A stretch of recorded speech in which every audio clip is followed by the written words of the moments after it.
Ang pamilyang Man ay nagbibigay po ng pasasalamat sa lahat po ng dumalo, nakiramay, at nanalangin po sa kanilang pamilya sa panahon ng kanilang kalungkutan. Kaya iniling ko po ang lahat na tayo po'y tumayo. Tumayo po tayong lahat at dumako po tayo sa ating panalangin. Idinulog po natin sa Diyos ang araw na ito. Hilingin po natin ang kanyang gabay sa ating pong pagdadala sa huling hantungan. Tayo po yumuko at manalangin. Sa ngalan ng Ama, ng Anak at ng Espiritong Banal, dakila naming Diyos na mapagpala, muri po kaming lumalapit sa iyong banal na harapan. Nagpapasalamat at nagpupuri, Panginoon, sa araw na ito. Salamat sa buhay na ipinagkaloob mo sa amin. Panginoon, salamat po sa araw na ito na mabibigyan kang karangalan muli sa pagayag po sa iyong salita. Salamat, Panginoon, na sinabi mo ang buhay namin ay hiram lamang sa iyo at muling babalik sa iyo. Salamat po, Panginoon, sa pamilyang Man. Tinataas po namin at nilalapit po sila sa araw na ito at sa oras na ito sa iyo, Panginoon. Dakila naming Diyos, pangunahan mo po ang bawat isa, maging ang patungo dito na ingatan niyo po sila. Nawa, Panginoon, kayo po ang kumilos sa aming pong kalagitnaan. Maraming salamat po. Ito po ang aming dalangin sa pangalan ni Jesus. Amen and amen. Sige po, tayo po ay makakaupo na. At isa pong karangalang muli sa atin mga kapatid, nabigyan po tayo ng paalala sa pamamagitan po ng salita ng Diyos. Dahil po ang pamilyang Man ay malapit sa Panginoon, mahal nila ang salita ng Diyos. Kaya lahat po ng kilos po nila ay nakaugnay sa salita ng ating Panginoon. Kaya ito po nguling serbisyo natin ay pagbibigay po nila ng pasasalamat sa atin, pasasalamat po sa Diyos, na ginawa ng Panginoon sa buhay po nila ito. Kaya salamat po sa kanilang mga pamilya. Nawa, hindi lang po itong araw na maisama po natin sila sa ating panalangin. Kaya sige po, bilang pasisimula, tawagin ko na po ang mangunguna at magbabahagi ng salita ng Diyos. Tawagin po natin si Reverend Leonardo Manansala. Handa po natin ang ating mga puso. Muli po, magandang umaga po sa inyong lahat. At alam po natin na ito po yung oras ng labi ng namayapa. At salamat sa Lord sa kanyang huling hantungan ay maya-maya ay matutunghayan po natin ang isang katotohanan na talaga ang buhay po ng tao pansamantala. At hayaan po natin bago natin dalhin sa huling himlayan ang namayapang si Mamang, ay alalahanin po natin ang kabutihan ng Diyos, ang isang katotohanan patungkol po sa kanyang mga salita. Samahan niyo po kung yumuko at pumikit at manalangin. Amin Diyos, patuloy po kami nagbabasalamat muli sa oras na ito, Diyos, na ipinagkaloob mo. Salamat, O Diyos, sa panibagong bukas na ipinagkaloob mo sa amin. Salamat sa buhay na idinugtong mo sa amin sa umaging ito. At salamat, O Diyos, sa kagandahan ng bukas na ikaw naman ang may gawa, dakilang Diyos. Lord, patuloy po namin itinataas, O Diyos, ang oras na ito ay para sa iyo. Hayaan mo, O Diyos, patuloy kang makita ng bawat individual. Patuloy po namin makita ang kahalagahan ng buhay dito sa lupa ay pansamantala. Salamat po, Diyos, sa oras na ito. Patuloy kang kumilos sa bawat puso, sa bawat kaluluwang nandito. At hayaan mo, Diyos, patuloy po namin makita ang kahalagahan ng buhay na nanggagaling sa iyo. Salamat po, Diyos. Patuloy mo nga pagpalain, basbasan na yung panakamayan yung mga salita sa oras nito. Ito po ang aming dalangin sa pangalan ni Jesus. Amen. Amen. Pwede po ba natin palakpakan ng Diyos sa ating kalagitnaan? At tayo pong lahat ay tumayo.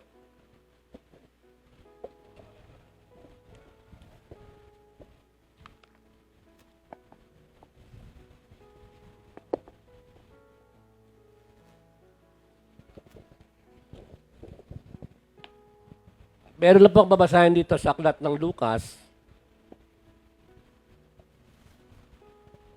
Lucas, Kapitulo 16, versikulo 19 hanggang 31. Pakinggan niyo pong maigi. Babasahin ko na lang po sa Tagalog.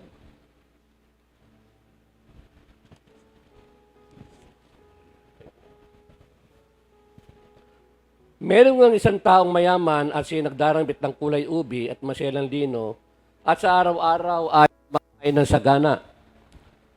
At isang pulubi na ang pangalan Lazaro, lipos ng mga sugat at inilagay ang kanyang pintuan. at naghahangad na makapakain ng mga mumo na nahuhulog mula sa dulang ng mayaman. Oo, at lumapit pati ang mga aso at hinihimuran ang kanyang mga sugat.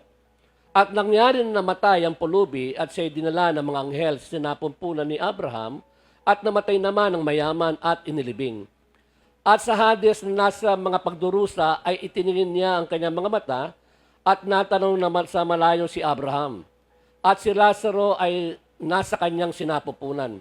At siya'y sumigaw at sinabi, Amang Abraham, maawa ka sa akin at suguin mo si Lazaro upang itubog niya sa tubig ang dulo ng aking daliri at palamigin ang aking dila sapagkat naghihirap ako sa alab na ito.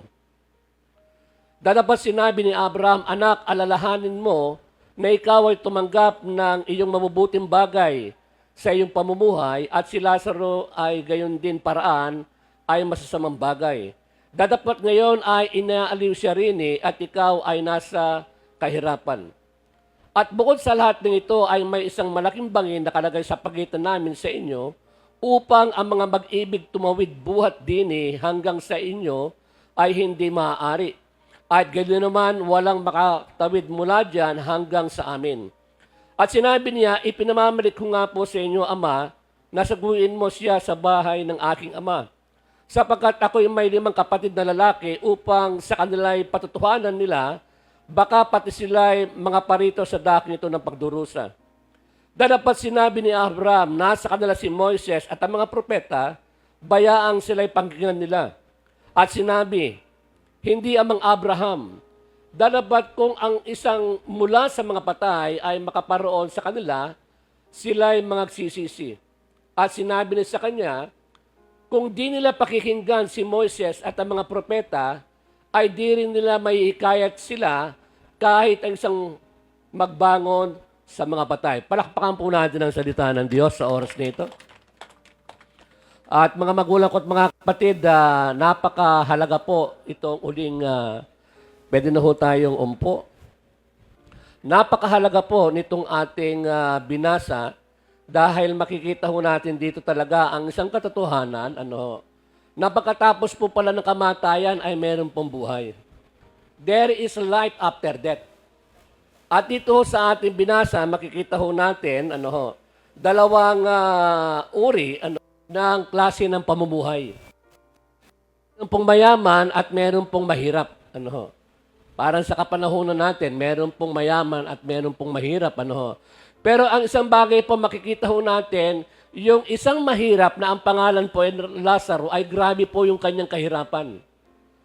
Hindi siya namamalimos sa kalsada, hindi siya punta rito, punta roon. Kung hindi, dahil po sa kanyang kalagayan, makikita ho natin at nabasa ho natin, yung kanya pong kinakain ay yung tira-tira po ng mayaman doon sa hapag sa ilalim mo ng dulang.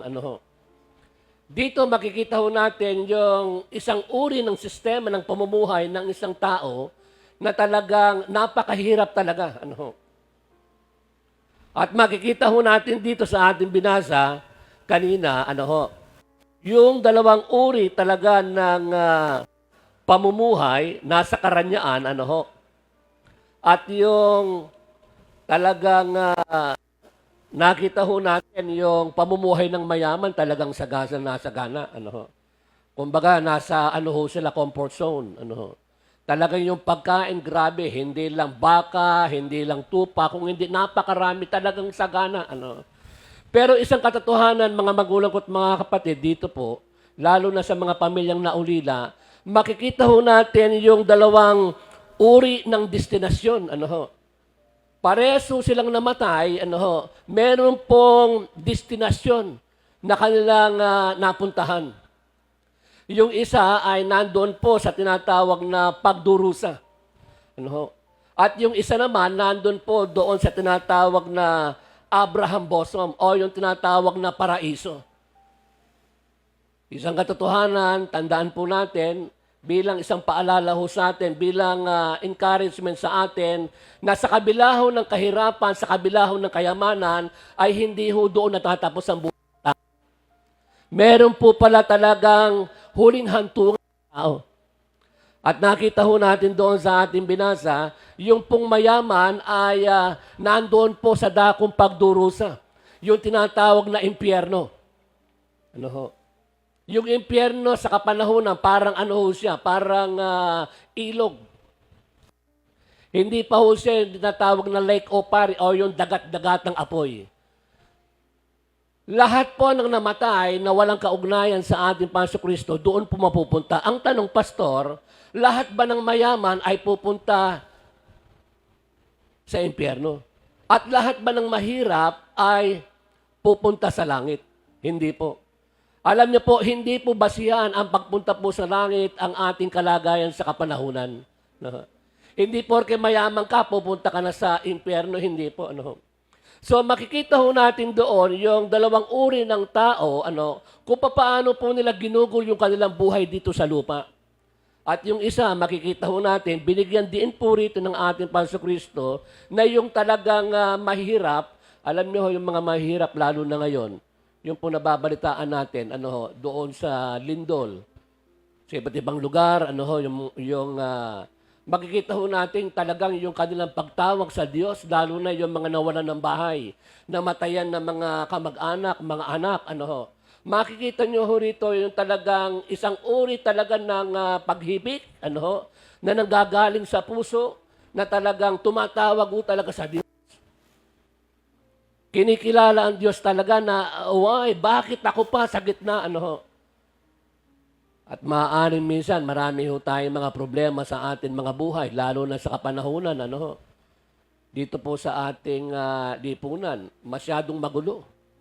At maaaring isa ho tayo sa napakaraming problema. Minsan, nandahil po sa ating hindi pagkaalam sa salita ng Diyos, gusto na natin kitilin ang ating buhay. Subalit, hindi ho. Dahil ang kamatayan po, sa physical, doon pa lang po talaga magsisimula ang buhay.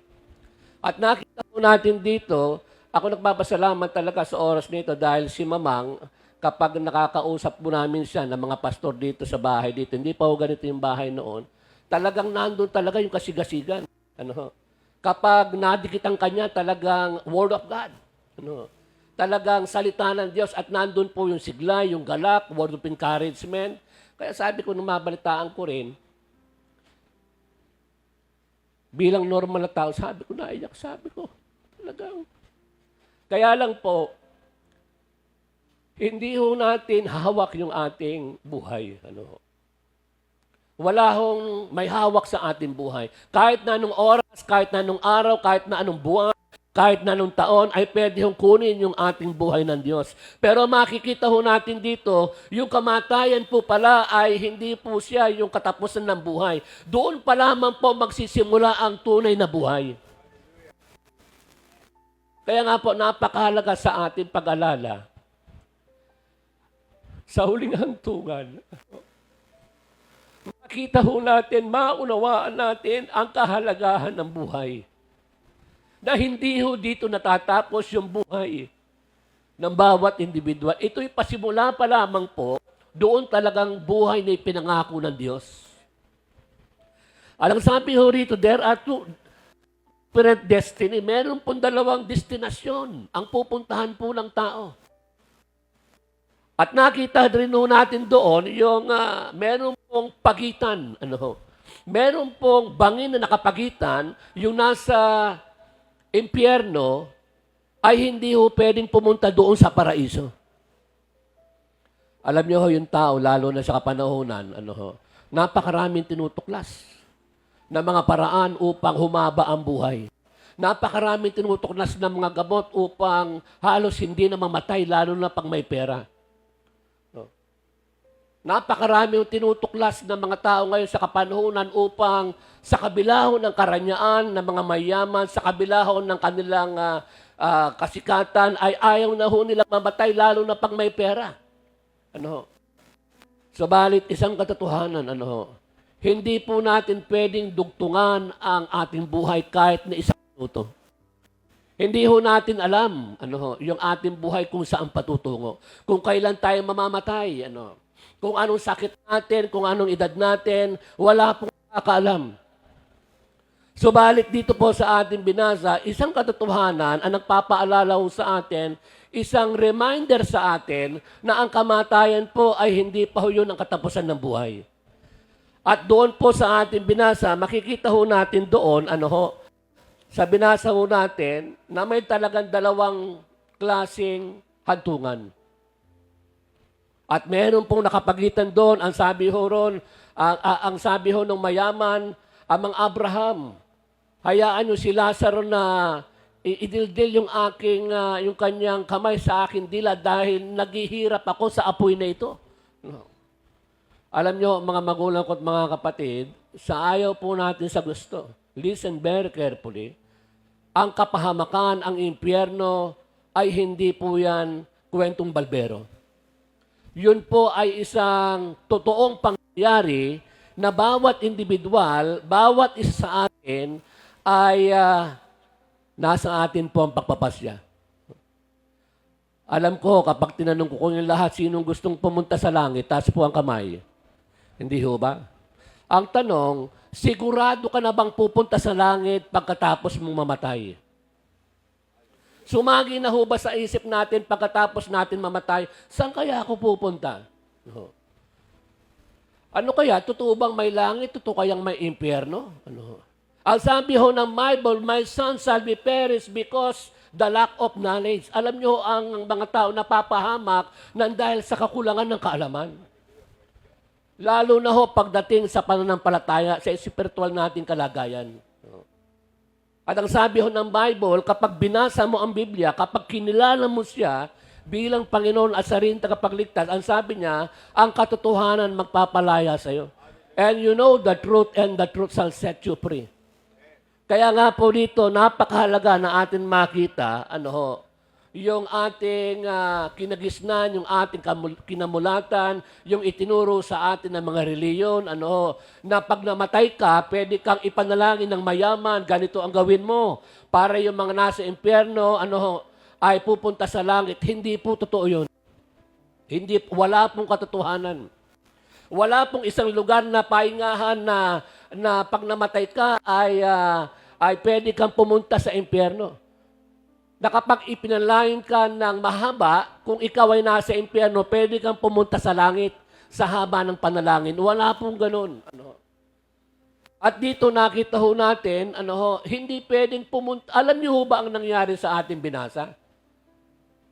Yung pong namatay, physical body, yung namatay, sila po ang nananalangin patungkol sa buhay. Ang sabi ho nung mayaman, kung ganon, kung hindi po pala pwede, papuntahin nyo si Lazarus doon sa aking bahay dahil meron akong kapatid, upang babalaan. Alam niyo ho ba ang sinabi ni ito pong ating Panginoon Kristo? Ang sabi niya, hindi pwede.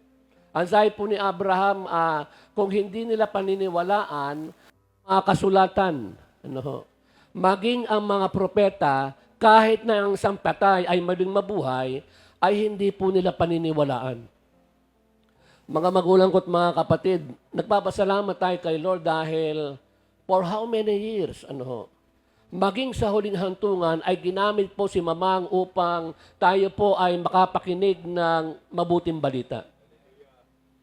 At ito po ay wake-up call sa bawat individual. Ano man ang ating sitwasyon, ano man ang ating kalagayan, ano man ang ating kilala dito sa lugar o saan man tayo, ano man ang ating kalagayan, ang pinakamahalaga ho rito sa huling sandali ng burol ni Mamang ay maintindihan po natin na pansamantala lang talaga yung buhay ng tao. Ito po yung napakahalaga. It is a wake-up call to every one of us. Why? Ito po ay isang paalala na yung buhay po natin dapat po ay pahalagahan po natin. Huwag po natin gugulin sa mga bisyo, huwag po natin gugulin pag-aaksaya ng panahon, lalo na ho sa kapanahonan, hindi na lang mga kabataan, maging yung mga may edad na rin kung minsan. Yung buhay nila, ginugugol sa TV, yung mga kabataan, ginugugol talaga, sinasayang oras, sa paglalaro. Lalo na ngayon sa cellphone. Pero nakakalungkot, yung Biblia, ni minsan, sino na po ang nakapagbasa rito ng Biblia? Taas po ang kamay. Ano ho? Iilan lang. Ano? Kaya nga po, ang Biblia nagsasabi, hindi lamang sa tinapay nabubuhay ang tao, kasi meron po rito, binasa natin, na meron po talagang warning. Ano ho? Patungkol po sa bawat individual. Isang paalala, isang pananalita na binibigyan ho tayo ng pagkakataon up to now upang tayo po ay mapalapit sa Diyos. Lalo na sa mga huling sandali sa oras nito. Alam ko, iisa yung ating purpose, iisa yung ating layunin, kaya po tayo naparito sa huling sandali upang tayo po ay makiramay. Pero ang nais po ng Diyos ay buksan po natin yung ating spiritual na pangunawa, buksan po natin yung ating mga puso patungkol po sa salita ng Diyos dahil ito po ay paalala, ito po ay reminder sa atin at isa rin po itong babala sa atin upang yung ating buhay po ay magkaroon po ng kabuluhan.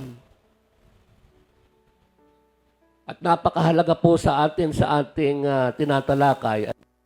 Isang babala na natin, yung pong mayaman, talagang naghihirap.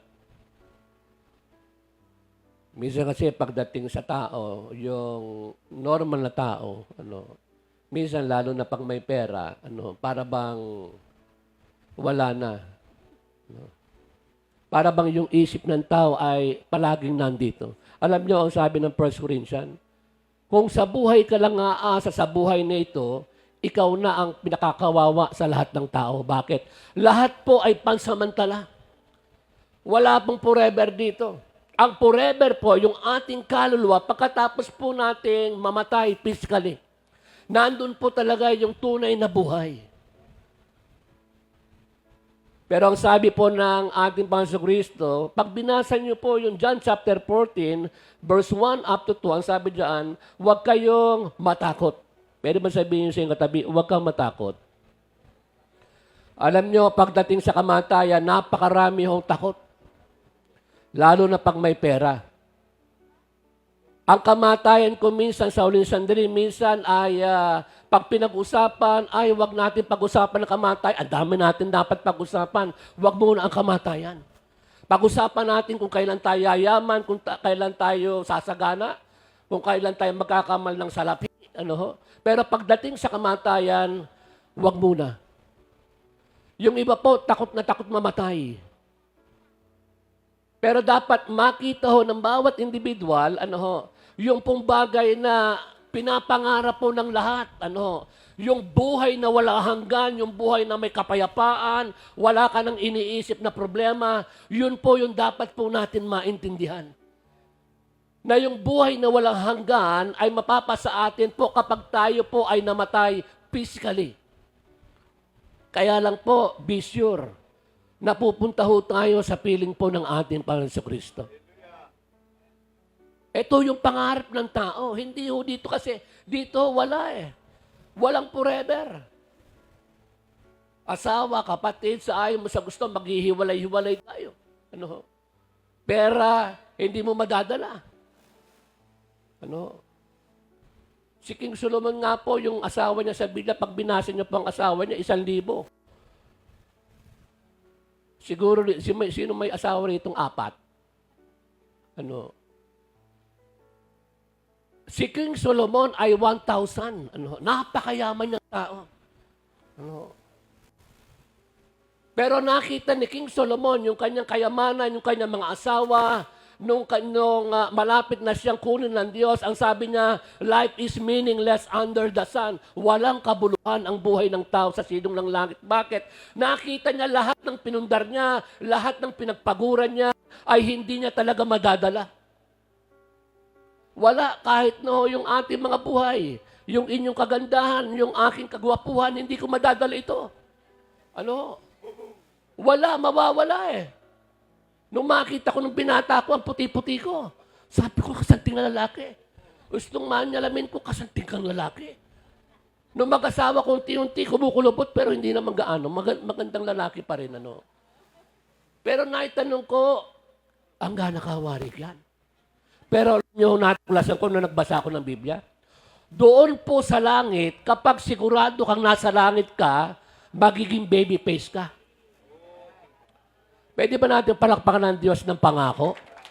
Nangangako po sa yung lahat ng mga bagay na nawala rito, yung paghihirap natin dito, yung alalahanin natin dito, pag tayo po ay namatay, nakasama ang Diyos, wala ka nang hahanapin pa. Magkakaroon ka ng kapayapaan, magkakaroon ka ng peace, magkakaroon ka ng joy. Ang sabi ho ng Biblia, ay wala ng luha dito kasi punong-puno tayo ng problema. Sino pong walang problema rito, taas ang kamay?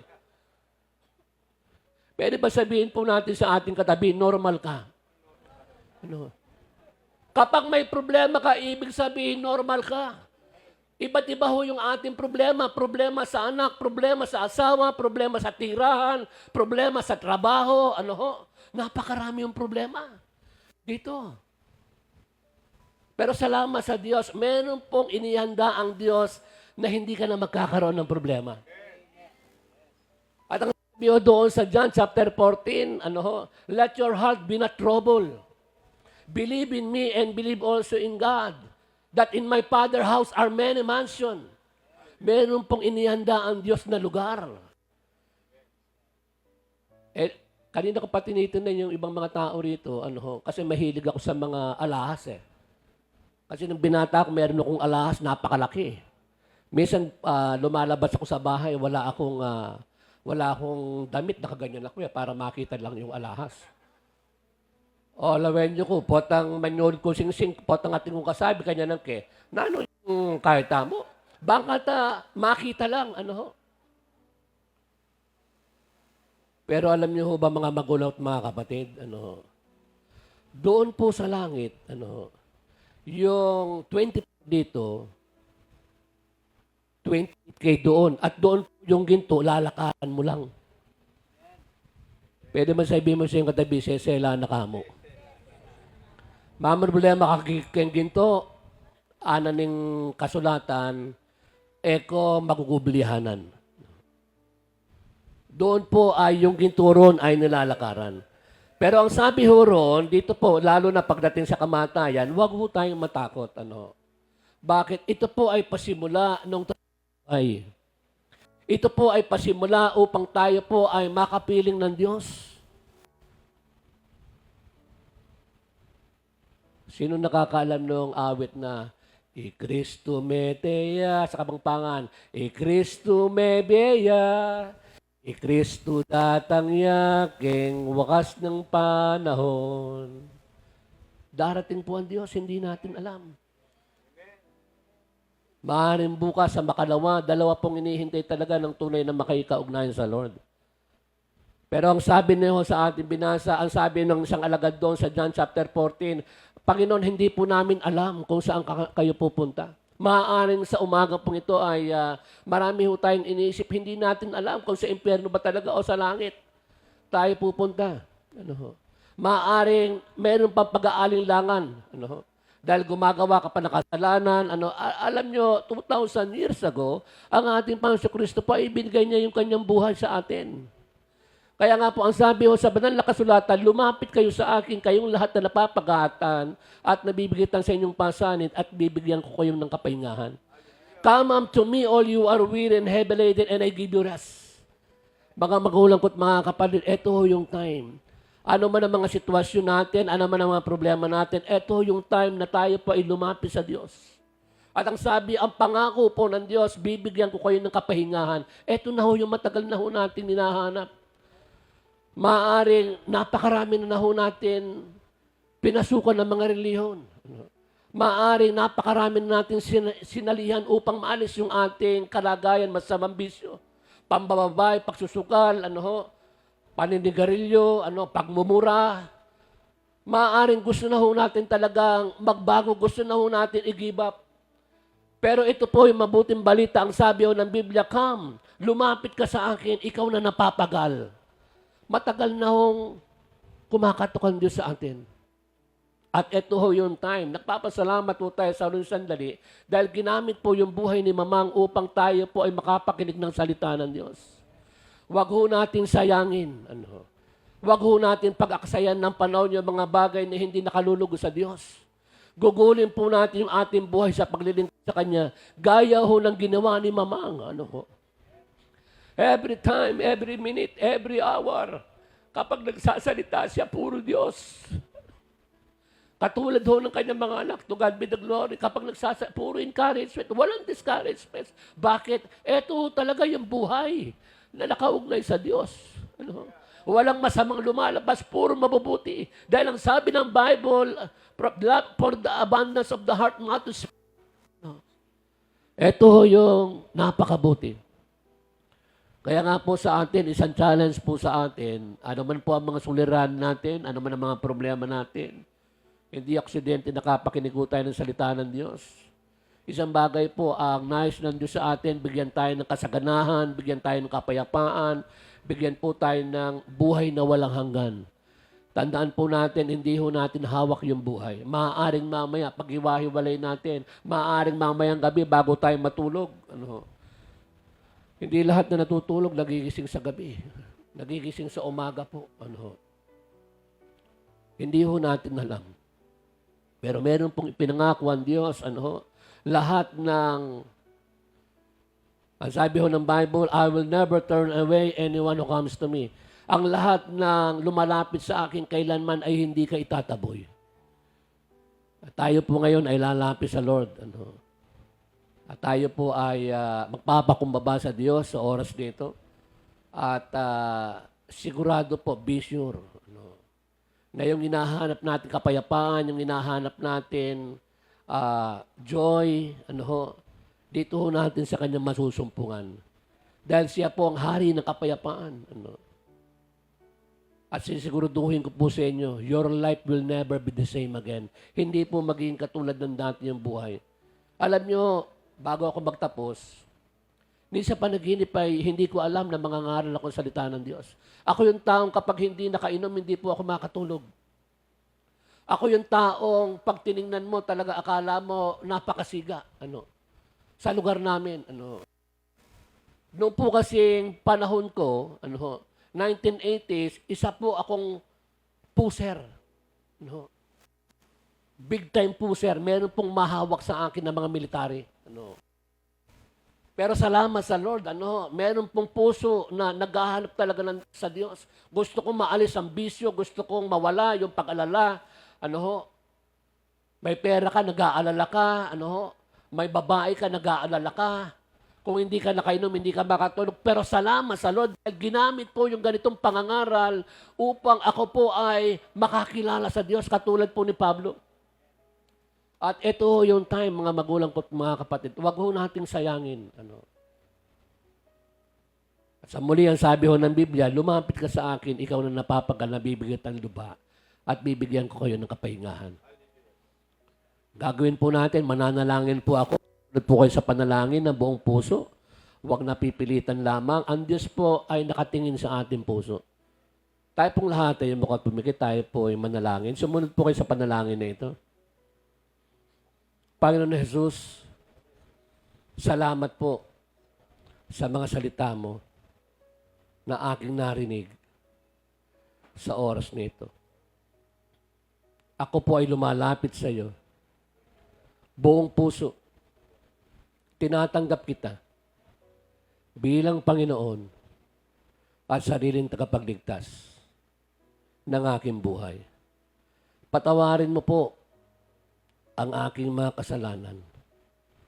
Salamat po. Ito po ang aking panalangin sa pangalan ni Jesus. Amen. Huwag na po kayong susunod. Patuloy tayong manalangin. Nakayukot, nakapikit. Aming Diyos, patuloy po kami nagpapasalamat sa oras nito, Diyos, sa mga tumanggap sa iyo. Lord, kinikilala po namin na yung mga salita, Panginoon, isang kaluluwa ang manumbalik sa iyo. Isang kaluluwa ang nagsisi sa iyo, O Diyos, ay libo-libong anghel sa langit ang nagdiriwang. Dalayan ko po, Diyos, sa oras nito, Diyos, kung sino man po ang tumanggap sa iyo, kinilala bilang Panginoon sa rin tagapagligtas. Dalangin po namin, O Diyos, patuloy mo dagdagan ang kanilang pananampalataya. Ano man ang kanilang mga suliranin, Panginoon. Maging ito man ay financial, material, relationship, dalangin po namin patuloy mo katagpuin ang kanilang mga pangailangan. Salamat po, Diyos, patuloy po silang gabayan, dalangin po namin ang kapayapaan, dagdagan mo ang kanilang pananampalataya sa iyo, at salamat po, Diyos, sa oras nito. Pinupuri ka namin at dinadakila. Ito po ang aming dalangin sa pangalan ni Jesus. Ang lahat po ay magsabi ng Amen. Palakpakan po natin si Lord. Ngayon po ay tinatawagan po natin yung pamilya dito po sa harapan. Tinatawagan po natin yung mga pamilya dito po sa harapan. Ipag-pray po natin sila. Sige po, yung mga magkakapatid, mga kamag-anak, dito po kayo sa harapan.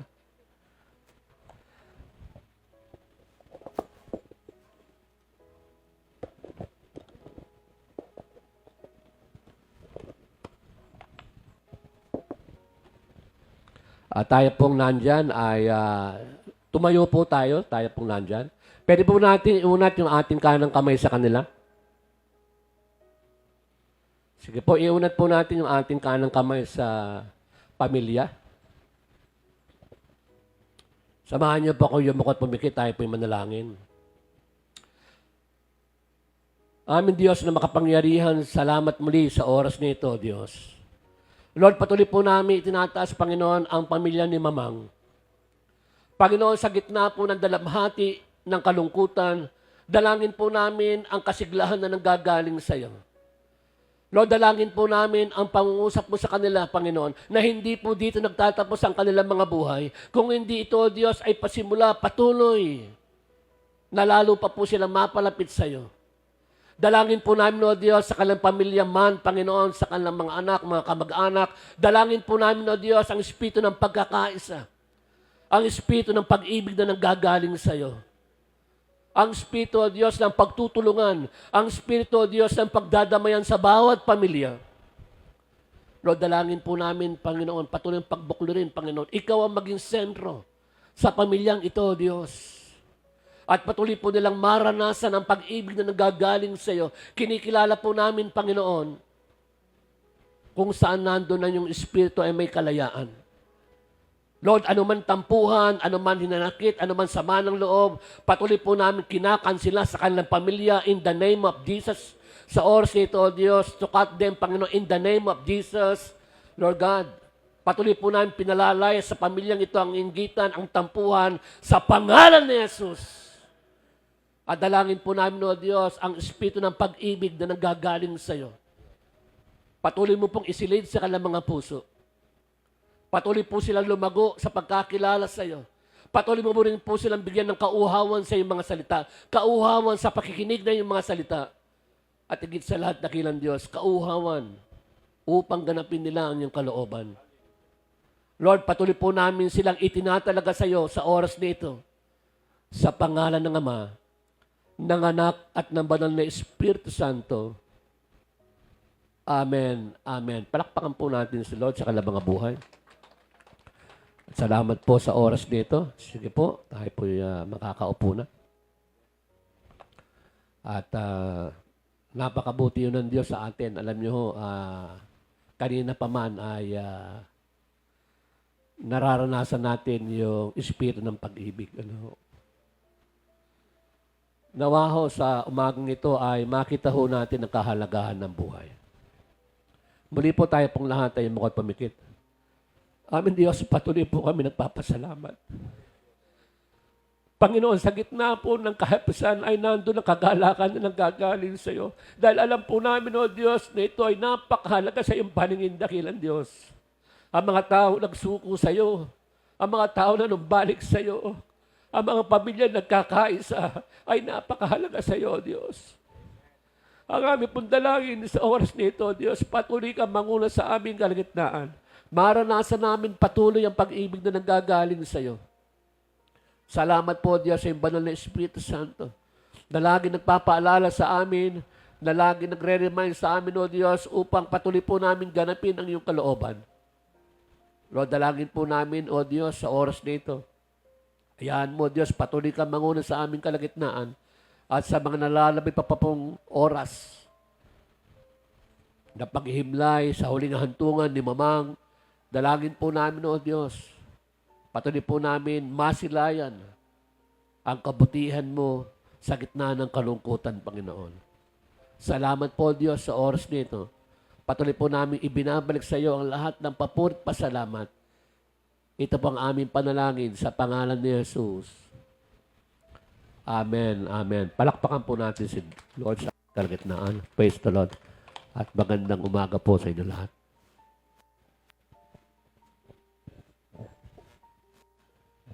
Okay, sige po, dito po tayo nagtatapos at prepare na po natin ang ating mga sarili, sa paganda, sa pagpunta po natin sa Huling Hantungan. Magandang umaga po sa ating lahat. Pagpalain ng Panginoon ang pamilyang man sa umaga pong ito.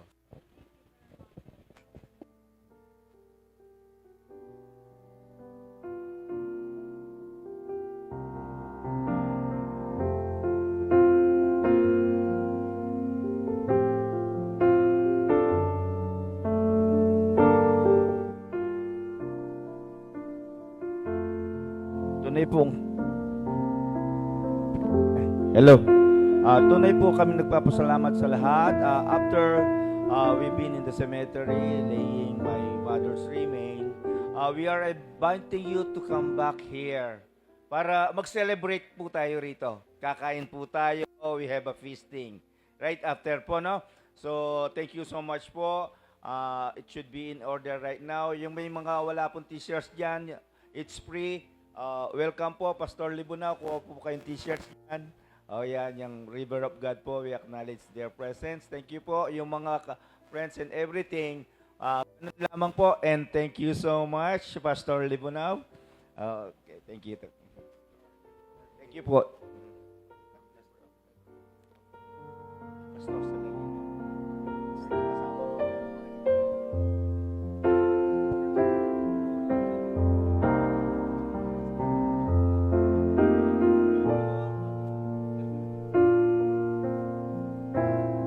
Those who want to view my mom, open for viewing po.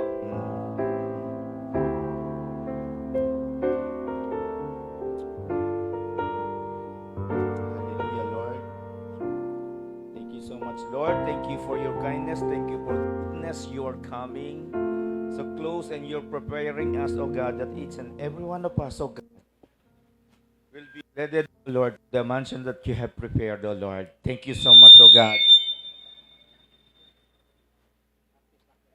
Our life is so precious right now because of the blood of Jesus that has drained from the Calvary, oh God. Maraming salamat po, Panginoon. We are all family of God. Lord, thank you so much. There is no more rules and everything but by the word of God. Thank you so much po. Maraming salamat po, Lord. Hide me now under your wings. Cover me within your mighty hand. When the oceans rise like thunder's roar, I will soar with you above the storm. Father, you are King over the flood, and I will be still, know you are God. Find rest my soul in Christ alone. Know His power in quietness and trust. When the oceans rise like thunder's roar, I will soar with you above the storm. Father, you are King over the world, over the blood, Lord. Thank you so much, Lord. Thank you so much. Thank you, Lord. Maraming salamat po on everything.